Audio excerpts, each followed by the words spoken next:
Her eyes looked uncertain when she handed me the access badge. Not afraid, just unsure, like she wasn't told that I wasn't the enemy anymore. She didn't ask a single question. Just the badge. Just the sound of the glass elevator opening to the top floor. Just the quiet hum of a company that had erased me from its memory, as if I never built anything here. That silence, it's always louder than noise. And when I stepped into the boardroom, they were already there. All of them. Even him. Sitting in his perfect suit, wearing that same smug grin that used to make everyone laugh. Tapping his pen like the world was his stage. Then his eyes met mine. And for less than a second, less than a breath, I saw it. Fear. Not the kind that makes people scream. The quiet kind. The one that makes them freeze. He blinked once. Slowly, then smiled again, pretending nothing had changed. Pretending I was still the joke. I didn't smile back. I simply said, "Let's begin." It started with laughter. His laughter. 3 weeks ago. A family dinner. He raised his glass too high, leaned across the table and said loudly, "You know, we don't hire failures like you." Everyone laughed. Even my wife. That soft, fake chuckle she always gave her brother when he humiliated someone, especially me. I didn't flinch. I just nodded slowly. "I understand," I said. But inside something changed. Not a break, not yet. Just a small click, like the sound of a gun being loaded in another room. Quiet, unnoticed, but dangerous. After dinner in the car, she touched my shoulder and whispered, "He didn't mean it. He was drunk. You're overreacting." But I wasn't reacting at all. I was remembering. Every glance, every pause, every strange gap between her past and his present. Because something in the way he said it and the way she looked at him, it wasn't just mockery. It was possession. And I'd never seen that look in my wife's eyes before. I started with her phone. Not directly, that would have been sloppy. I synced it overnight. Quietly. Just like she'd done to mine years ago when she thought I was hiding something. I wasn't. But now I wish I had been. The messages looked clean. Too clean. Until I checked the deleted ones. 2 names stood out. One had no profile picture. The other had his. The chats weren't romantic. Not exactly, but they crossed lines. They were filled with private jokes, old memories, and familiar words they hadn't shared since before I married her. It wasn't love. It was territory. They were playing a game and I wasn't invited. Patterns started to form. Same lunch locations. Same meeting times. Work, trips that didn't make sense.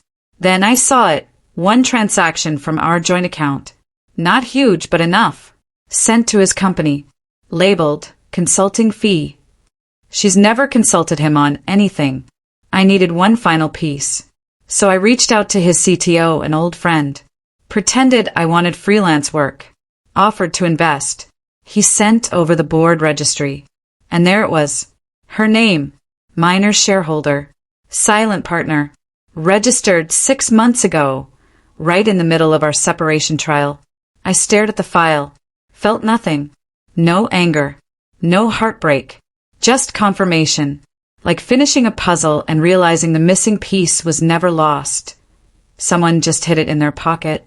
The next morning, I printed everything. Neatly clipped. Placed the documents on the kitchen table beside her coffee mug. When she walked in, she saw them. She didn't sit. Didn't touch her drink. Didn't even ask what they were. She just whispered, "It's not what you think." I stayed silent. Then she began to cry. Quietly. I stood up. Walked past her.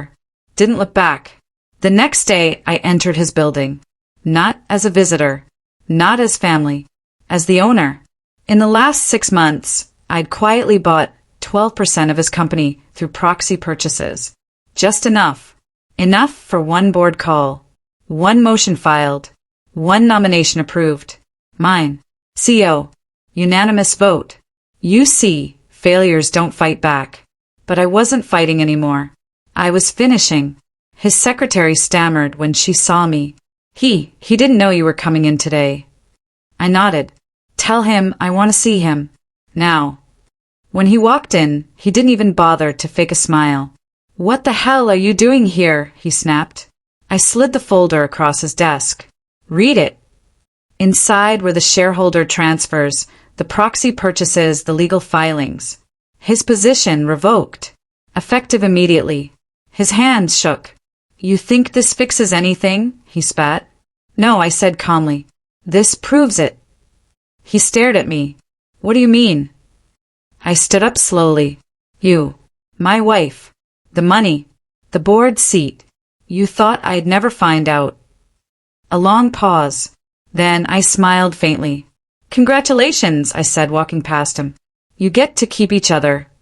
I opened the door. "But not this company." And I walked away. I didn't turn around. Didn't wait for his reply. There were still things to handle, papers to sign, lawyers to meet, public statements to prepare. But none of it mattered anymore. Because revenge isn't always about anger. Sometimes it's about clarity. It's not about what you destroy.